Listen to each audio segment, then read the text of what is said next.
अस्सलामु अलैकुम वरहमतुल्लाह। प्यारे अजीज़ों, उम्मीद करता हूँ आप सब लोग खैर वाफियत से होंगे। जैसा कि आप लोग जानते हैं कि हमारा जो टॉपिक चल रहा था वो था सिफ़त तफ़ख़ीम और तरक़ीक़ का बयान, और हमने पिछली क्लास में रॉ मुरक़्क़क़ के बारे में पढ़ा। मुझे उम्मीद है आपने पिछली वाली क्लास को अच्छे से देखा होगा और समझा भी होगा।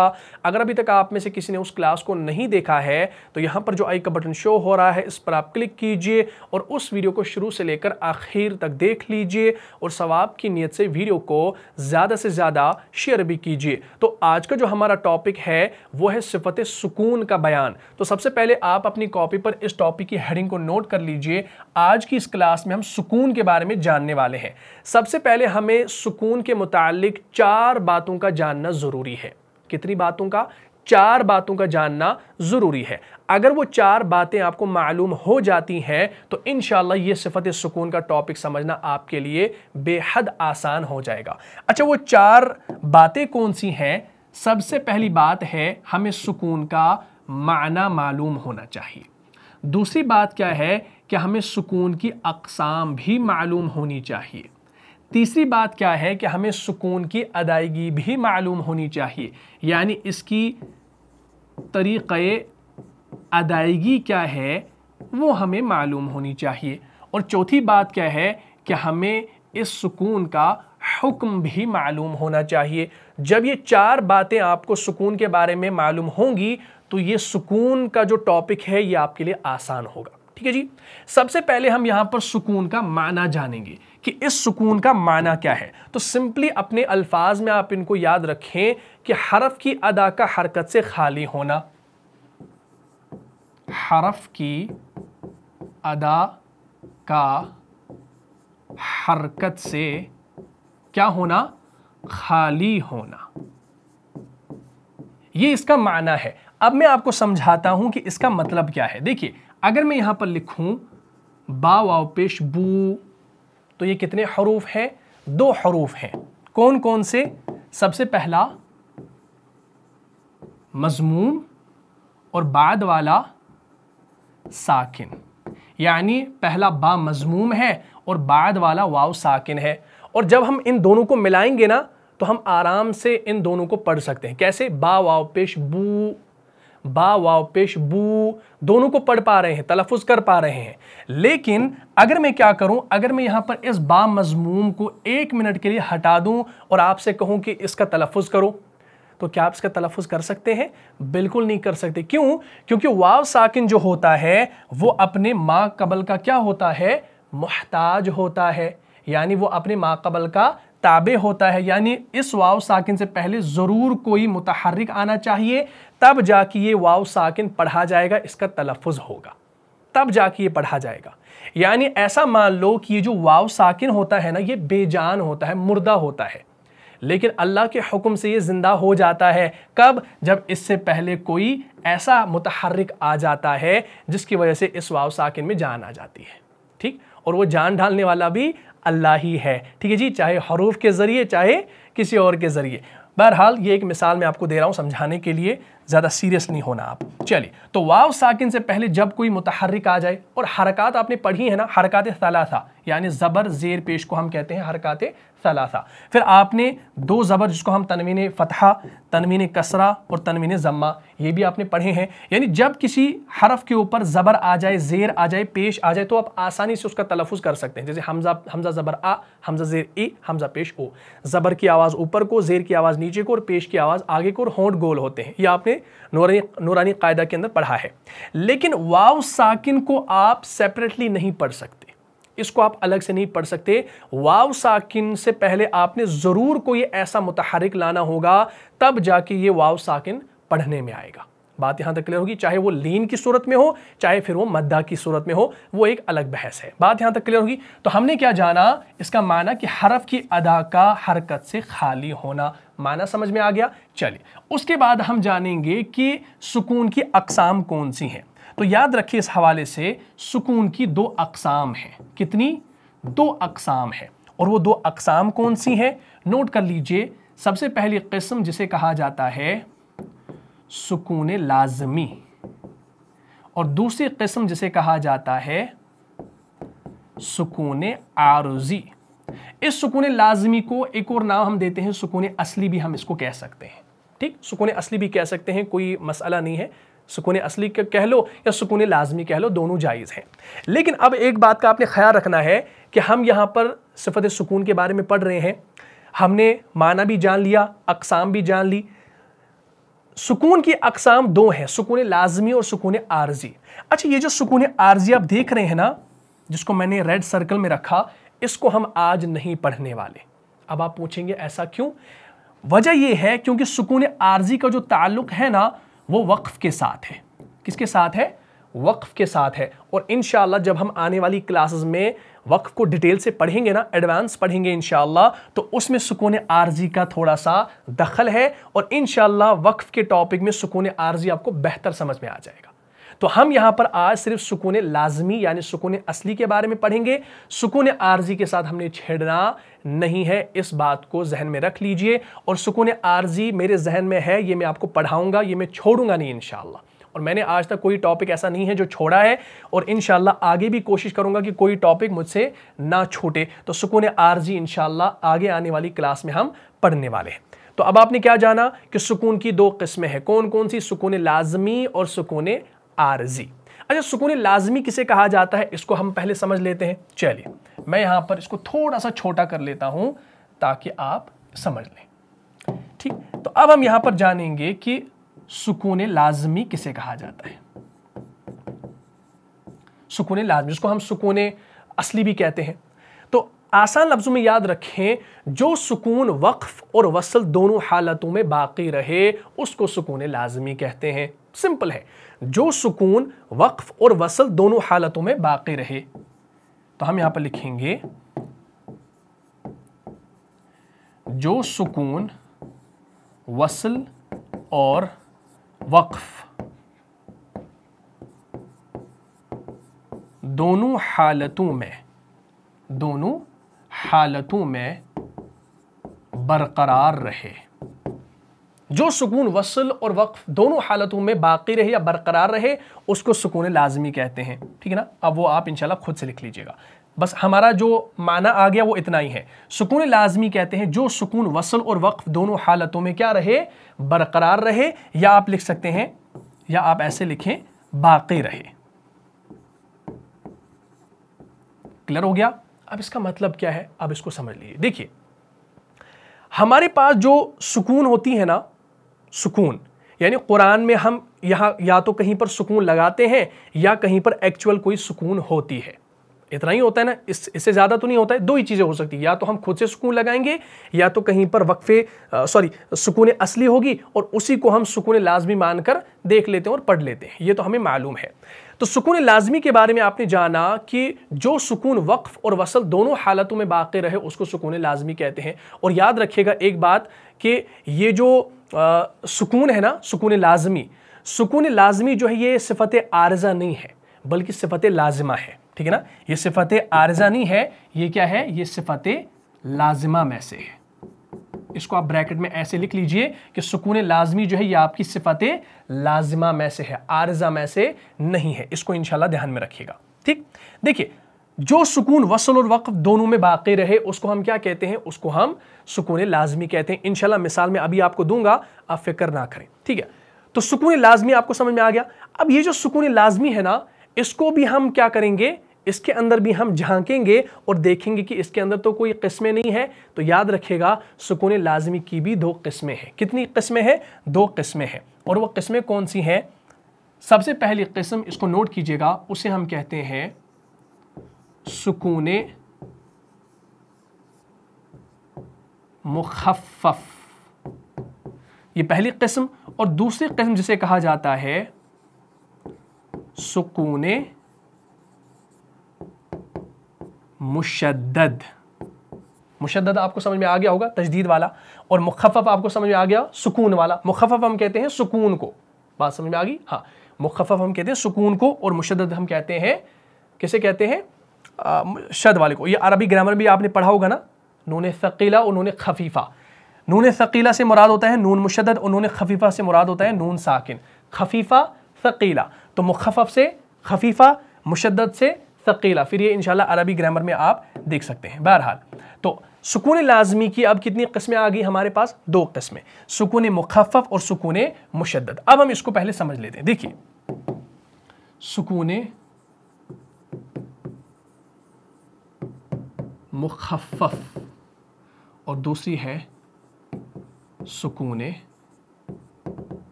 मुशद्दद। ये 2 किस्में किसकी हैं भाई? सुकून लाजमी की है।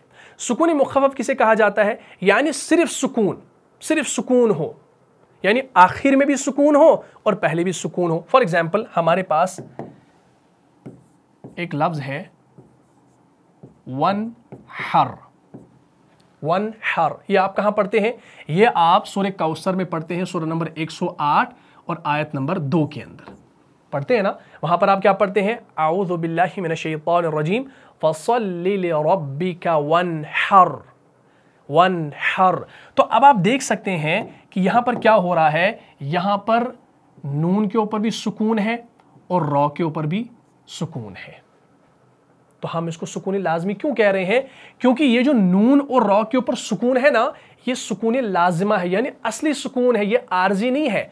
आर्जी से क्या मुराद है? अगर हम यहां पर लिखेंगे अल आलमीना, हम जब सूरह फातिहा की पहली आयत पढ़ते हैं ना, तो हम आखिर में क्या पढ़ते हैं?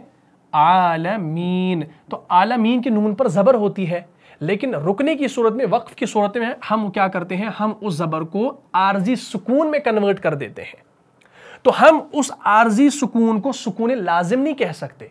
लेकिन आप देखेंगे कुरान में सूरह नंबर 108 आयत नंबर 2 सूरह कौसर में आखिर में रॉ के ऊपर एक्चुअल में वहां पर सुकून का निशान बना हुआ है कुरान के अंदर। हमने जबर से इसको सुकून नहीं बनाया, जेर से सुकून नहीं बनाया, पेश से नहीं बनाया, बल्कि ऑलरेडी यहां पर ये वाला सिंबल मौजूद है, या कुछ कुरान के अंदर ऐसे गोल दायरा मौजूद होगा, तो समझ लेना कि वो जो वहां पर सुकून है वो सुकून लाजिमा है, ओरिजिनल सुकून है, असली सुकून है। तो इसीलिए हम इसको कहते हैं सुकून मुखफ़फ़। बात करोगी। और अब आपसे कोई पूछे कि वन हर में जो यहां पर 2 सुकून आ गई, ये कौन सी सुकून है? तो आप कहेंगे सुकून क्या है? सुकून असली है। बात कर लोगी। मैं आपको मिसाल दिखा देता हूं, जैसे हमारी पिछली आयत है, ये देखिए, यहां पर यूसुफ अलैहिस्सलाम का नाम है। यूसुफ अलैहिस्सलाम का नाम हम कैसे लिख सकते हैं? क्या हम ऐसे लिख सकते हैं यूसुफ का नाम? यूसुफ वाव को काट के नहीं लिख सकते। तो यूसुफ का नाम जो है ना, इसमें आप देखिए यूसुफ के वाव को आप देख रहे हैं ना, इस वाव के ऊपर क्या है? सुकून है, लेकिन सुकून लाजिमा है, सुकून लाजिमा है। इसी तरीके से आप देखेंगे, देखिए उदखुलू। अब उदखुलू जो है ना, ये आपका उदखुलू हुक्म के माना में आता है, उदखुलू। तो यहां पर दाल के ऊपर सुकून है, ये आपकी दाल के ऊपर जो सुकून है ना, ये असली है, ये नकली नहीं है। इसी तरीके से मिस्रा में जो ये सौद के ऊपर सुकून है, ये सुकून असली कहलाती है। बात क्लियर होगी। तो सुकून असली होती है जो एक्चुअल में होती है। अच्छा, ये जो आमिनीन है, अगर आप इस आयत को पढ़ेंगे, कैसे पढ़ेंगे? मैं आपसे कहूंगा भाई ये आयत पढ़ो, तो आप पढ़ेंगे फलम्मा दखलू अला यूसुफ आवा इलैहि अबवैहि वक़ाल दुखुलू मिस्र इंशाअल्लाहु आमिनीन। तो आमिनीन पर जब आप पहुंचेंगे ना, तो इस नून को आप क्या बनाएंगे? सुकून साकिन बनाएंगे। क्यों? क्योंकि वक्फ की सूरत में ये जबर वाला जो है ना, ये सुकून आर्जी सुकून में कन्वर्ट हो जाता है। तो आप पढ़ते हैं आमीनीन। असल क्या है? असल है आमीनीना। तो क्या आप आमीनीना करते हैं या अल्हम्दुलिल्लाहि रब्बिल आलमीन करते हैं? नहीं, आलमीन करते हैं, आमीनीन करते हैं। तो यहां पर जबर है, इसको हमने आर्जी सुकून दे दी, तो वो सुकून आपकी असली नहीं होगी, लाजिमा नहीं होगी, बल्कि वो आर्जा होगी। वो इंशाल्लाह हम वक्फ की सूरत में पढ़ेंगे। बहरहाल आपने ये चीज समझ ली, ठीक। तो यह क्या था? सुकून मुखफ़फ़। सुकून मुशद्दद किसे कहा जाता है? यानी तशदीद वाला सुकून। तशदीद वाला सुकून समझते हैं ना, यानी कहीं पर किसी हरफ के ऊपर तशदीद है और उस तशदीद वाले हरफ के अंदर आपके 2 हरूफ मौजूद हैं, शद की शक्ल में वो 2 मर्ज हो गए हैं ना। फॉर एग्जाम्पल हम देखते हैं कुरान में, हम देखते हैं ऐसे,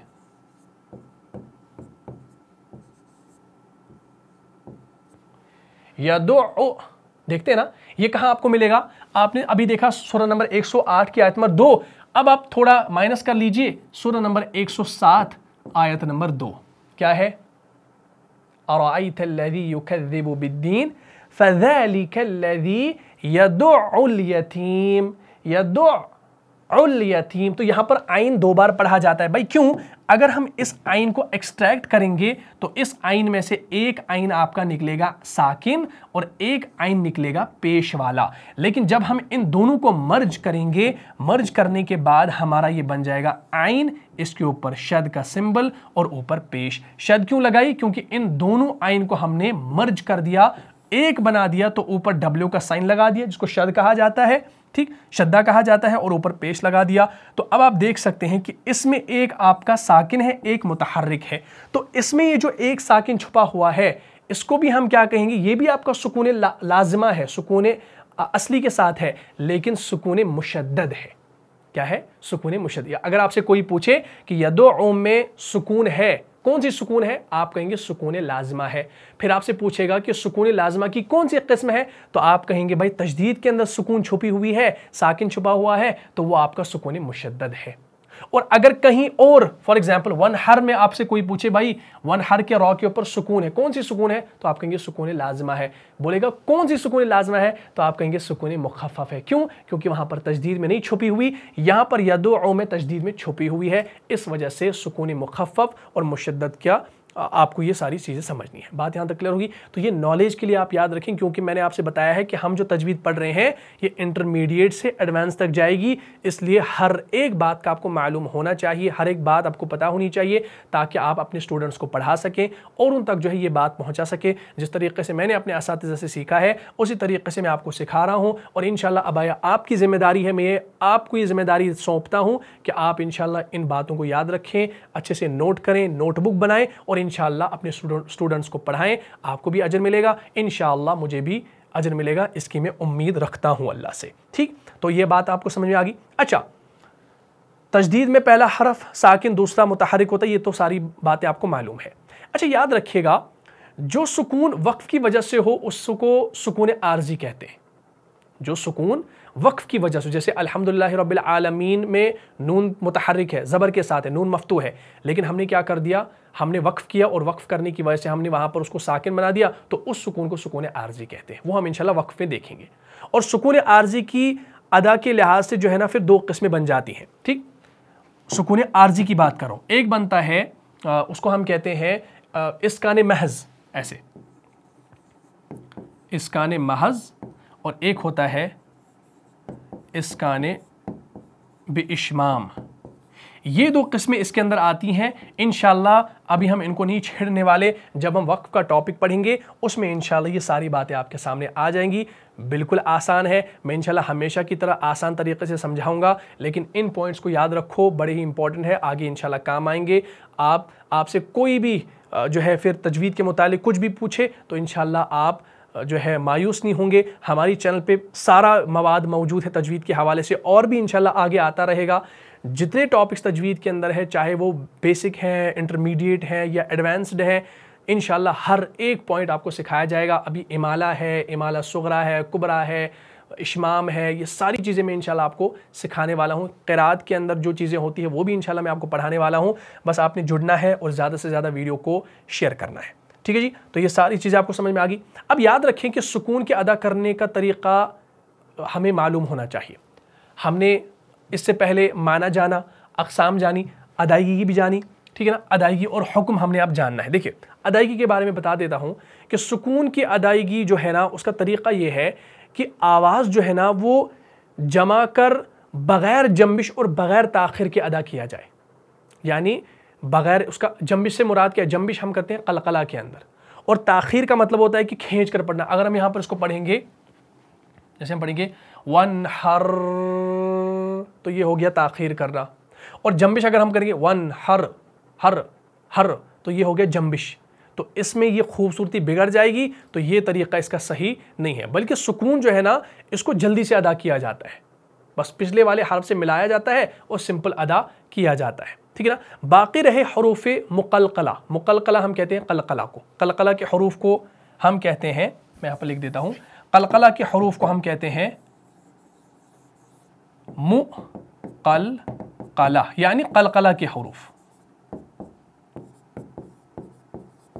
क़लक़ला का कोई हरफ आ गया उसको हम मुक़लक़ला कहते हैं। मुक़लक़ला जो होगा, या इसी तरीके से काफ है, ये वाला काफ, और इसी तरीके से ता जो है, ये जो है ना, ये एक्सेप्शंस है, ये एक्सेप्शंस है, इसको याद रखिएगा। कलकला और काफ और ता की हल्की सी मामूली सी जो जंबिश होती है ना इनके अंदर, वो एक क्या है, वो एक एक्सेप्शन है, वो हम इंशाल्लाह कभी और बात करेंगे। लेकिन इस हवाले से आप ये पूरी बातें याद रखिएगा कि सुकून में जो है ना ज़्यादा जंबिश ना हो, ज़्यादा उसमें वो ताख़ीर ना हो, बिल्कुल सुकून के साथ अदा की जाए। अच्छा, सुकून लाजमी जो है ना, उसकी जगह अगर हरकत पैदा होगी तो ये लहने जली है, इस बात को याद रखना। मसलन सूरह फातिहा की आखिरी पहली आयत के आखिर में आलमीना नून पर ज़बर है। अगर हम यहाँ पर पढ़ेंगे अल्हम्दुलिल्लाहि रब्बिल आलमीना, तो इसमें कोई गलती नहीं है, ये लहने जली नहीं है। लेकिन अगर हम वन हर जो है ना, वन हर, अगर हमने वन हर को वन हर पढ़ा, यानी वन हर को ऐसे हमने वन हर रॉ के ऊपर ज़बर लगा दी, तो ये लहने जली मानी जाएगी। सुकून लाजमा की बात कर रहा हूं। और सुकून आर्जा की जगह अगर ज़बर ज़ाहिर हो तो वो लहने जली नहीं है, लहने खफी है। फॉर एग्जाम्पल अगर हम पढ़ेंगे अल्हम्दुलिल्लाहि रब्बिल आलमीना, कोई हाफिज जो है वो नमाज पढ़ा रहा है, छोटा है, अभी नादान है तजवीद के कवायद से, बस कुरान याद है माशाल्लाह, तो वो पढ़ेगा अल्हम्दुलिल्लाहि रब्बिल आलमीन अर्रहमानिर रहीम अर्रहमानिर रहीम मालिकी यौमिद्दीन। तो आखिर में वो हर जगह ज़बर लगाएगा, ज़ेर लगाएगा, पेश लगाएगा, कुछ लगाएगा, तो वो जो है ना वो हुस्न क़िरात नहीं कहलाती, यानी उसमें वो खूबसूरती नहीं है, वो उससे माना तब्दील नहीं होगा। अगर कोई पढ़ेगा अल्हम्दुलिल्लाहि रब्बिल आलमीन ना करेगा तो माना तब्दील नहीं होगा, लेकिन खूबसूरती बिगड़ जाती है, तजवीद के रूल के खिलाफ है। नून ज़बर तो एक्चुअल है यहाँ पर, तो अगर आप अल्हम्दुलिल्लाहि रब्बिल आलमीन ना पढ़ रहे हैं तो माना में तब्दीली नहीं होगी, माना में तब्दीली, लेकिन खूबसूरती बिगड़ेगी, ये लहने खफी है। लेकिन अगर वन हर को आपने वन हर्रा पढ़ा तो माना तब्दील हो सकता है, और ये बड़ी गलती है जो कि हराम है। तो इन चीज़ों से आपने बचना है। तो अल्हम्दुलिल्लाह आपने ये सारी चीज़ें जो है आज समझ ली सुकून के बारे में। बाकी रही बात सुकून आर्जा की, उसको इंशाल्लाह हम आने वाली क्लासेस में डिटेल से पढ़ने वाले हैं। तो मुझे उम्मीद है आपको ये क्लास अच्छे तरीके से समझ में आ गई होगी, आपने इन तमाम पॉइंट्स को नोट कर लिया होगा। अगर आपको इस क्लास से फ़ायदा हुआ है तो अपने दीनी भाइयों और बहनों में उसको लाजमी शेयर कर दीजिए। मिलता हूँ इंशाल्लाह नेक्स्ट एपिसोड में, तब तक के लिए आप खुश रहें, सलामत रहें, अमन व हिफाजत में रहें। अस्सलामु अलैकुम व रहमतुल्लाहि व बरकातुहू। जान जान से भी प्यारा है, जान से भी प्यारा है, रहनुमा मुस्तफ़ा हमारा है, रहनुमा।